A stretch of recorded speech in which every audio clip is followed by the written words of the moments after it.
she was special when she was alive, and I think we're going to find that that special quality is going to build. And not a legend, she's already a legend. Her polish seemed to have been born with her. She spoke beautifully, she walked beautifully, she dressed beautifully, and her manner and persona was as polished as anyone that I've ever seen in my entire life, on or off the screen.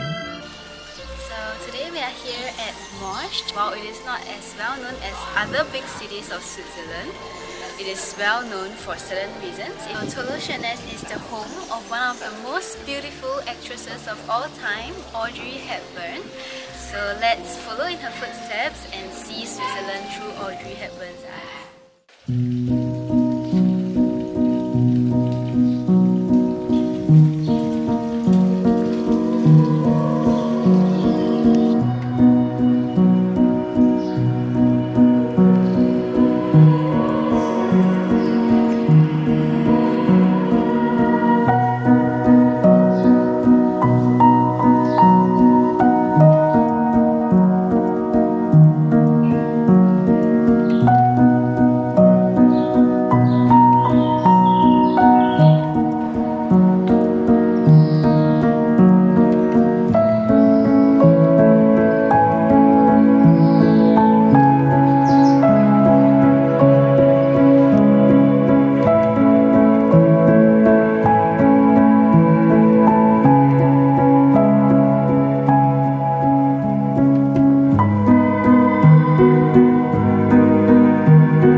Audrey Hepburn aura passé précisément 28 ans dans cette villa de Tolochenaz.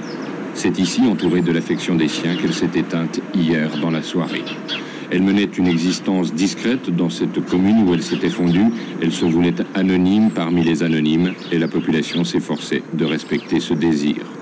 Comme une autre administrée, elle se sentait concernée par la vie du village. Le dernier contact que j'ai eu, c'était un souci personnel qu'elle avait d'être de la protection des enfants sur le trottoir de la route cantonale, les enfants de Tolochenaz qui se rendaient à l'école à Lully et réciproquement. Elle trouvait que la vitesse des usagers sur la route cantonale était trop importante et des choses comme ça le amenaient à écrire à la municipalité. Audrey Hepburn aimait les gens, échangeait quelques mots avec eux, leur donnait à l'occasion des légumes de son potager, un potager qu'elle mettait un point d'honneur à cultiver elle-même. Enfin bref. Elle était comme tout le monde.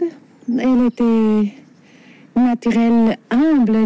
J'ai toujours admiré cette humilité de cette femme qui a quand même eu un succès, encore un succès mondial, et qu'elle n'a aucune attitude de snob. Elle embrasse les gens qu'elle connaît, elle dit bonjour, elle dit au revoir, on parle un peu de toutes petites choses. Et c'était toujours chouette de la rencontrer. C'était une femme super, dit encore une voisine. Elle était très bien, j'ai travaillé pour elle toutes ces dernières années. Tout le monde connaissait et appréciait la propriétaire de la villa La Paisible. Les habitants du village qui témoignent paraissent comme absents, plongés dans le souvenir de ces moments privilégiés qui leur ont permis d'approcher la grande dame.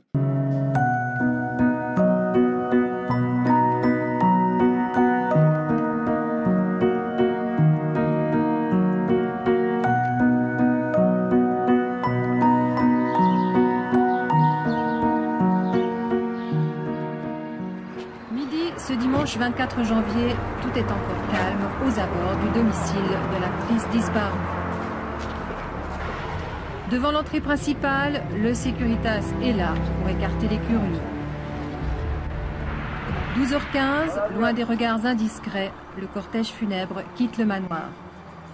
Porté par ses proches, ses deux fils, ses parents, ses amis, le cercueil prend le chemin de la petite église de Tolochenaz. N'entreront dans l'église que les personnalités invitées. L'émotion est simple.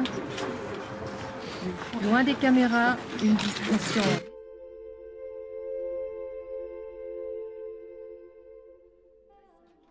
des souffrances du monde.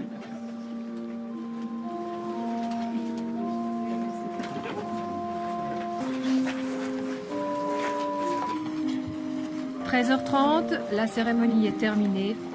Le cercueil est toujours porté par ses fils, son compagnon, son ami le couturier Givenchy.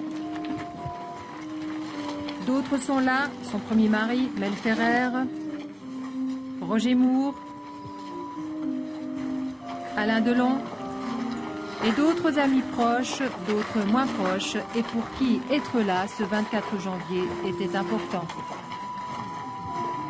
Parce que je l'aimais, parce que je la respectais, parce qu'elle m'a tellement apporté aux autres. Je trouve que ça méritait de se déplacer pour lui rendre un hommage. Voilà, c'est tout. Près de 2000 personnes ont elles aussi senti ce besoin d'être là pour assister à une cérémonie simple où les mots sont devenus inutiles. C'est effrayant comme... Vous étiez proche d'elle? Oui, très proche. Modeste, Audrey Hepburn a touché ces hommes, ces femmes venus l'accompagner à sa dernière demeure.